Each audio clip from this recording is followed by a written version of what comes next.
हम रोज भगवान बुद्ध के सामने प्रार्थना करते हैं, ध्यान लगाते हैं, शांति और सुख की कामना करते हैं, लेकिन फिर भी ऐसा क्यों लगता है कि हम अपने उच्च आत्म से नहीं जुड़ पा रहे हैं? इसका कारण यह है कि हम अपनी बाहरी दुनिया में इतने उलझे रहते हैं कि अपने भीतर झांकने का समय ही नहीं निकालते। बुद्ध ने सिखाया कि आत्मज्ञान और उच्च चेतना की प्राप्ति बाहर नहीं, बल्कि हमारे अंदर छिपी होती है, लेकिन इसे पाने के लिए सही मार्ग अपनाना जरूरी है। सबसे पहला कदम है सही समझ, सम्यक दृष्टि विकसित करना, जिसमें हमें यह समझना होगा कि जीवन केवल भौतिक चीजों तक सीमित नहीं है, बल्कि हमारे दुखों का कारण हमारी इच्छाएं, हमारा अहंकार और हमारा चंचल मन ही है। जब तक हमारा मन शुद्ध नहीं होगा, तब तक हम अपने उच्च आत्म से नहीं जुड़ सकते। दूसरा महत्वपूर्ण कदम है ध्यान साधना, क्योंकि ध्यान के माध्यम से ही मन को शुद्ध किया जा सकता है।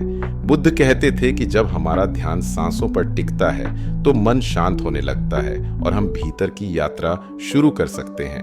ध्यान के दौरान हमें अपने शरीर की ऊर्जा को महसूस करना चाहिए, जो हमारे 7 चक्रों में प्रवाहित होती है।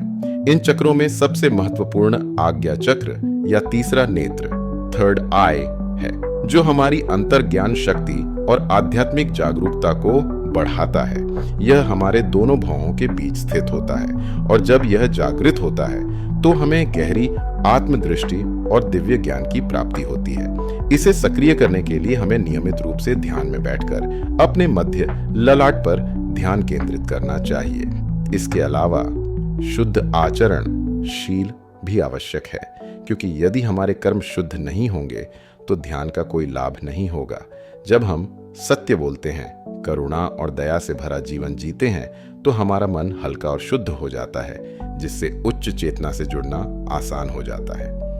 उच्च आत्म से जुड़ने के लिए समर्पण भी जरूरी है, जिसका अर्थ है कि हमें अपने अहंकार को छोड़ना होगा और पूरी तरह से भीतर झांकने के लिए तैयार होना होगा। ऐसा करने के लिए हमें रोज ध्यान करना होगा और स्वयं से प्रश्न करना होगा, मैं कौन हूं?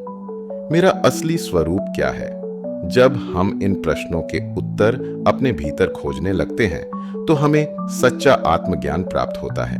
इसके अलावा हमें अपने चक्रों को संतुलित करने के लिए सकारात्मक ऊर्जा से भरपूर जीवन जीना चाहिए, जैसे कि प्रकृति के साथ समय बिताना, शांत संगीत सुनना, सही भोजन ग्रहण करना और प्रेम व करुणा को अपने जीवन में अपनाना। जब हम इन सभी बातों का पालन करते हैं तो धीरे धीरे हमारी आत्मा जागृत होने लगती है और हम अपने उच्च आत्म से गहराई से जुड़ने लगते हैं। बुद्ध का मार्ग हमें यही सिखाता है कि केवल बाहरी पूजा से कुछ नहीं होगा, बल्कि हमें ध्यान, आत्मचिंतन और सही जीवन शैली के माध्यम से भीतर की शांति को खोजना होगा, क्योंकि सच्चा आनंद और आत्मज्ञान हमारे भीतर ही छिपा है।